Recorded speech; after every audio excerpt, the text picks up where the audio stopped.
Saat ini saya akan membahas mengenai Lucifer. Apakah pemahaman kita sudah tepat adanya mengenai Lucifer itu sendiri? Saya akan bahas secara sederhana saja.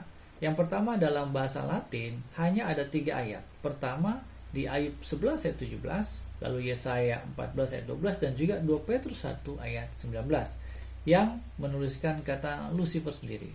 Dan kemungkinan ada pengaruh juga dari salah satu kitab bahasa Inggris yang sangat populer pada masanya, yaitu King James Version, di mana King James Version tidak mengubah kata Lucifer dalam terjemahannya, terutama khusus untuk Yesaya 14 ayat 12. Menariknya adalah di Ayub dan juga 2 Petrus dia memberikan terjemahan untuk kata Lucifer. Ada apa dengan King James Version?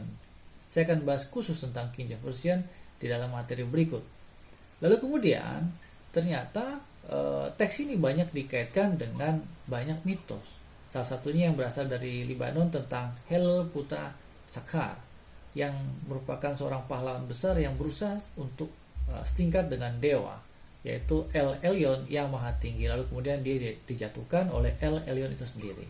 Lalu dalam mitos Yunani ada Python yang berusaha mengukur ketinggian surga, lalu kemudian dijatuhkan ke Hades.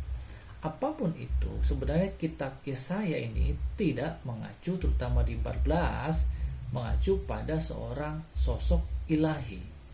Tapi sebaliknya, kalau kita perhatikan dalam konteks dekat, sebenarnya Yesaya 14 ayat 12 itu mengacu pada seorang pemimpin di Babilonia. Nah, tentu permasalahannya adalah siapa? Beberapa penafsir atau sebagian itu menunjuk pada Nebukadnezar, lalu juga ada yang mengarah pada Belsyazar sebagai pemimpin terakhir sebelum dikalahkan oleh Kores raja Persia. Lalu bagaimana dengan gerakan gereja setan yang banyak mengangkat tentang Lucifer sebagai pemimpin mereka? Jadi begini, baik iblis setan itu mampu mengidentifikasi dirinya dengan sesuatu yang kita takuti, Pak.